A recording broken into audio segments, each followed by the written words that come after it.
And we have two objectives, basically, today. The first objective is a little storytelling experiment.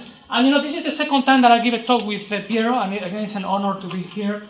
And I want it to be, instead of being a typical thing of just talking and talking and talking and then questions, I wanted to make it a bit more interactive, bring some people of the audience to participate, involve the audience in a guessing game, and that's what we're going to try to do today. It's a bit of an experiment, different format. So we're going to do a storytelling experiment to reflect on the importance of the background of characters as the engine of a story. And as the conclusion of this experiment, we will then raise a few philosophical questions about the future of audiovisual storytelling in connection with, for example, filmmaking versus the gaming industry and other things.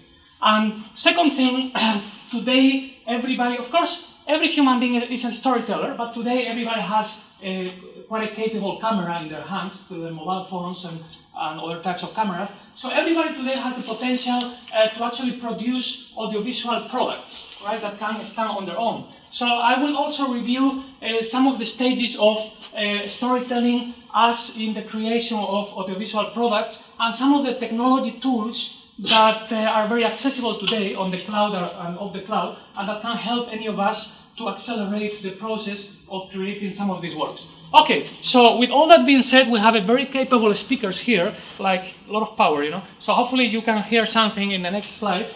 Welcome to DIY Audiovisual Storytelling, for the incredible story of Gustav Alameda. All right, so who is Gustav Alameda? Okay, so Gustav Alameda may be one of the characters in our little play today, but in general, it's just a way to remind you that great stories always are based on great characters. Great stories have great characters. Yes, that's exactly what I said. We have to emphasize it. Yes, we have to emphasize it. That's it. Great stories, great characters. So find your Gustav, my friends. Like every great story begins with finding your great character. Yeah, that's brainstorming, planning, rehearsing, shooting, post-producing, marketing, and distribution. All right. So every story that you want to produce on your own, these are some of the stages that are key, right? You have to find the what and the why. The how are you going to execute it? You have to rehearse it because time is money in this sort of productions. Somebody has to do it. You have to actually produce it. You have to polish it in the post-production.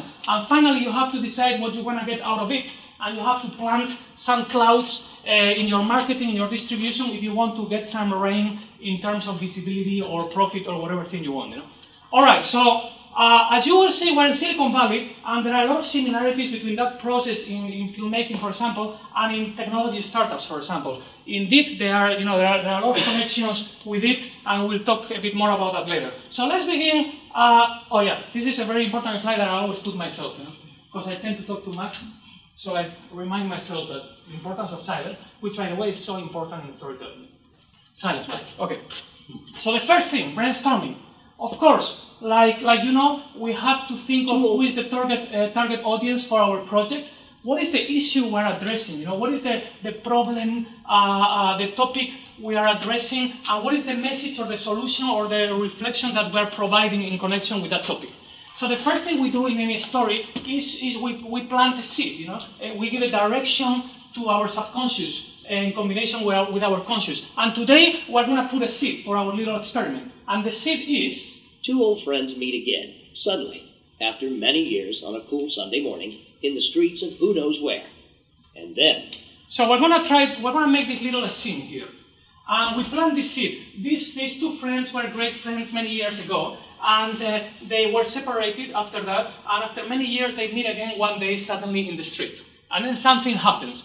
So what's going to happen here is that some volunteers in the audience are going to perform this little scene. They know the story, you don't know the story. So after we perform the story, and we're going to continue talking about other interesting things in the meantime, but then you will have to try to guess what is happening, and also what is the background of these characters, why is that happening? What is happening and why is it happening? What is in the background of these characters that is making this thing, is triggering the events of this scene? Good. So, what happens is that we plant the seed, and then we have to help it grow like a plant. So, the main problem that happens in brainstorming of any story is I'm gonna use a lot of inventive acronyms because we're in Silicon Valley and people love acronyms in Silicon Valley. You meet anybody and what are you doing? And, oh yeah, I'm working on the XYZ and we just launched an OCC and so I'm just gonna go with a lot of invented acronyms today. So PLR, paths of least resistance. So whenever you are trying to brainstorm an idea, of course, as you know, the main problem that happens is that you plant a seed and immediately your thoughts tend to flow through the typical patterns that in the past got activated in connection with that seed, right? So the biggest challenge that we have is how can we, so if we think of something like two people meeting in the street suddenly, of course, the first thing that occurs to you is that if you see two people meeting on the street any day in your lives, usually nothing very exciting happens. And that is the reason why it's hard to jump to something very unique or novel or different. Because of these paths of least resistance, your thoughts tend to flow through what is more typically activated. So in order to challenge that, you can do three things. You can rely on pre-existing knowledge. For example, if you are trying to write a story about a bank robbery and you have robbed banks yourself, you have a huge body of different and very novel information to pick on. You can rely on double F. Double F is family and friends. So family and friends, the problem with family and friends is that many times their patterns of thought are as typical or shallow as yours. And third, you can rely on technology tools in our age today. And my studio produces some of these technology tools to try to help people brainstorm by using all their potential. So I have a program that I give to companies called Springkite. This is both a workshop and a set of tools. And basically, the objective in Springkite is that we are trying to get people out of their comfort zones, okay? We're trying to bypass those paths of least resistance by using every part of themselves. So what we do is we do sound storming, by helping people navigate these kind of oceans of sounds that are removed from the seed that they have planted and that can trigger a lot of novel associations. But we do the same thing with patterns, we do the same thing with emotion, with poetry, we do the thing with body and movement as well. Of course, we do word storming as well with language, and we do all this at different abstraction levels. The Springkite, the innovation, ideation, and creativity workshop that brings it all together. Multiple modules and a and these videos are completely cut because there is no time to show them. But this is one of the workshops in San Francisco, actually, in which people are using, all their senses, to try to bypass those paths of least resistance, to try to get out of the comfort zones. And they use all their capabilities. There is a lot of collaborative work as well. Okay, and every workshop ends with, after working individually and in teams, in using all the different capabilities, every workshop ends with a very a team exercise that involves something whose result they cannot find out until they finish. So in this case, it was actually producing one of the drawings of Leonardo da Vinci, one of his sketches, in Ocean Beach in San Francisco. And they are right there, they cannot really understand the result well until they go up the cliff, at the Cliff House in San Francisco. Okay? And then you see, we've made a film of this, and this is actually the final result. So that's the workshop. Okay, so this is, for example, again, there is no time, my initial intention was to that we would actually do the brainstorming here. Then the day that I told Piero, I was just, I don't know, I had an attack of optimism or something, but it was impossible, of course, it would take like 2 hours, But anyway, this is one of the tools that we're going to launch in the spring 2014, and it exposes you, of course it uses a lot of randomness, and it exposes you to a lot of stimuli that you can ignore and they disappear or pick, but once you pick them, then you can branch them through semantic associations, syntactic and semantic associations. That's with language. But then we have sound storming tools in which you can pick a topic and you can be exposed to a combination of sounds, associated and far away connected to that topic, And again, you can use it to brainstorm. Pattern as well, we have pattern tools. Okay, so that's just an example of tools that can accelerate your brainstorming. So this was the moment in the talk in which we were going to bring out the volunteers. And I'm so excited because we already have 2. We only need, and we have the main 2. We need 1/3 volunteer that has a very, very easy role, you know. It could be you if you want. You know? You want to be the 3rd volunteer? Sure. Yeah. Anybody else wants to be the 3rd volunteer? Oh my God, so many people. Okay. Okay. It's okay. The 3rd role is the easy one, you know, the last one. Okay. Okay, so this is what we're going to try to do with this experiment. Usually, what we do in storytelling is, you know, if we're making a film, we will create a character. We will create the background story of that character. Okay, and that will trigger the rest of the story that we will deliver in the present time to the audiences. And today, we're going to try to do the opposite, to reflect on the potential of those origins. We're going to show you a story. I'm going to show you a story, and you're going to have to travel back in time. So it's like we're going to travel back in time in a way. You're going to have to try to travel back in time to guess what is this background story. Okay, that's what it is. And then from that we will branch into some, you know, philosophical reflections. Okay, so Sonia, you're going to be this one, yeah? Yeah. Okay, so I got one. Okay, I'm going to continue after this section. We're going to rehearse the scene. So you continue checking the scripts. Okay, really, this is a complete experiment. Let's see what happens. So you continue checking the scripts, you as well, and after we see this, we're going to rehearse it together. Okay, so first of all, we saw the brainstorming. The next section, I will go very fast through this, is how do you execute the action? Everybody try to understand what's happening. Who is that? What are you doing? Who is that? Talk to me. What? Stop touching. Who is that?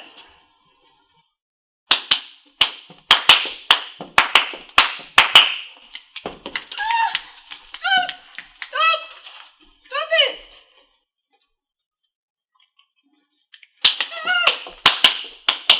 Help! Somebody help me! Ma'am, I'm a police officer. Is he bothering you? Yeah, get it away! Get it away! Sir, please, sir! please. Excuse me. You can't do that. Okay, very good. Clapping, clapping. Bravo, bravo. Thank you. Okay, so let's see now. Tell me, please, what do you think was happening there? Somebody.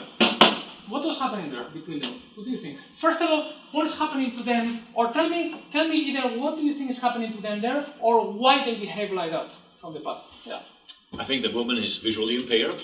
Very good. I think the man knows the woman, obviously, and is amazed that she doesn't react and recognize him. Very good. That's the first key thing. He's amazed that somehow she doesn't react. Very good. Okay? That's good one. Something else. What else? Then what about that clapping? Well, first I thought that maybe they've gone to the prom 20 years ago. And he tries to bring back the music or so that there is something in that direction. But unfortunately, it seems to not have been a pleasant experience for her because she doesn't react positively. He's doing a fantastic analysis. Look at the last thing he said. There is definitely something in that direction. He somehow seems to try to bring back something from the past, but somehow it doesn't work. So now the question is why it wouldn't work. What could be the reason why it doesn't work? If he tries to bring back something from the past that used to connect them, and suddenly it doesn't work now, why? Why could that happen? Yeah. Well, because he doesn't speak, I'm wondering if he's mute. He is mute, very good. And that's a very good one. So she is visually impaired. Yes. But what they have in common is they both hear. And so very good. I imagined that the connection that they had came from, again, a dance type of interaction. So probably there may be some arts in partners, okay. Partners in some kind of swing dance or whatever. That's going in a good direction. But the issue is that it's out of context. Mm-hmm. So that is a key word that you just said, context. That's a key word. And so he can't recreate what that was, where she doesn't feel safe in this context. In that previous context, she felt safe. Very good, very good. So you are saying in the past maybe she felt safe in that context, but he cannot recreate that sensation. Eh? Yes. Now, it is amazing how already the first things we're hearing here are matching a lot with the actual script, you know. But this is still the hardest issue. That is one possibility. But what could be the other possibility that if there is a certain certain stimuli that used to be pleasant for a person and suddenly is not, What could be our explanation for that? In the context of the scene that you just did, there's no suggestion that these people knew each other at all. It could be just some crazy guy running up to the street and grabbing her arm, and then just, slapping, slapping. Perfect. That's another possible interpretation. Absolutely. There's no, background to it at all. But that's just because you told us that they knew each other, right? You're right. We planted the seed, right? So this is another great thing that you are saying. This is actually the reason why we plant seeds. Because if we don't give a direction to our subconscious, then we could be like swimming in this infinite ocean without getting anywhere. So we need to, and this is the tricky thing with creativity, you need to narrow down, but not too much, so that you get to closure, right? You just need to point into a direction, and then just float freely from there, right? So we put that seed that they knew each other before, because if we don't do that, then, as you are very right saying, we could just jump into so many different interpretations, yeah? So many different interpretations. Okay, so before I reveal you what was the actual story, how does this connect with the future of filmmaking? So, what is an industry that is as big as filmmaking today? Gaming, right? The industry of gaming. Now, when you play a game, what is the first thing that you do when you play a video game? What is the first thing you do? You choose a character. Right? And sometimes you play the game choosing the character, and maybe you don't like the experience. So what do you do then? You change the character. You change the parameters of the character. You do that. So when we think about the future of filmmaking, do you think, this is an open question, do you think that eventually in filmmaking it may happen that, we watch these stories in which we are actually able to interact and influence the background of these characters that appear in the story, and as such see different versions of what is happening in that story? I mean, I've thought a lot about this. I've also thought about when filmmaking will be able to also react to our emotions. Like, if you think about it, when you watch a film, the influence that the film makes on you, if that day you are feeling great, or if that day you are feeling depressed, or if that day you are feeling X, is completely different. So if films could be actually if they could read your emotional state, and actually deliver something different according to your emotional state, this also connects with the same thing, But that's a different issue. But in connection with the background of characters, I can imagine that the industry of the gaming experience that is becoming more filmmaking-like. And I would expect that the filmmaking industry is going to merge a lot with what is happening in gaming. And we may see in the future that that background of the characters, that triggers and is the engine of the whole story, may actually be an interactive experience that we could direct. Okay, and now, do you want to know the story? Okay, let's go to the story. It's not time to talk about all the things. Goodness me. Oh, okay, before that, in post-production, we have a top expert here with David. But, just to show you some of what very accessible tools can do today, this is After Effects, by the way. This is After Effects. But, I had to do for a film, I had to do a demonstration of hundreds of thousands of people. Yeah? So I used After Effects of our dear Adobe. This is, of course, the initial experiments, duplicating myself a million times, using virtual cameras. This is the street in San Francisco. I'm making a demonstration there. And this is how finally in the film, just by using 6 or 7 people in front of the green screen, we constructed this hundreds of thousands of people demonstration with light, with smoke, and this is one of our films. And it's amazing because years ago, right? You couldn't do this 10 years ago, and thanks to Adobe, doing other things, this is possible today. This is an alleyway in San Francisco. So. Okay, so this is the story, my friends. C1 and C2 were great friends for many years. C2 was a great circus trapeze artist at that time, performing in great venues, and C1 a musician. C1 was born mute. Months after these two lost contact, C1 had an accident at the end of a performance. As the audience was clapping enthusiastically, C1 fell from high above, hitting the head and losing the eyesight as a consequence. So the explanation is a trauma. The big problem, what's happening is that the clapping of the second guy triggers that trauma that is in the head of the blind character, because that's when she lost the eyesight because of hitting the head when the audience was clapping enthusiastically. And that's a bit the explanation of the key part of the scene. But it was very interesting because, just by giving the seed and seeing the story, the scene and the story, you already connected like most parts, But in some parts, in the crucial in the crucial parts of what triggers that that reversal of the clapping, we have different interpretations like the one you gave. And we can see how in the future, again, we may be able to interactively influence the background of characters and create different versions of the stories. Again, we have a variation of that. We don't have time to talk about all this. Goodness me. And this is a small version. In marketing tools, this is one of the tools of my studio. It's called posterini.com. Is to build movie posters interactively in a few seconds. It's used by hundreds of thousands of people in the world. And there's a new version that's going to come out. And you can create posters that automatically, they get integrated with locations. You can see them appear in a real cinema and stuff like that. Posterini.com. Okay. And thank you to Maestro Pierre Scaruffi. Oh, you have to hear this, my friend. Listen. And thank you to Maestro Pierre Scaruffi for hosting this talk at lovely Berkeley. Merry Christmas and a happy new storytelling year. Right? There we go. Okay. Thank you. Okay. Any questions? Yes, sir.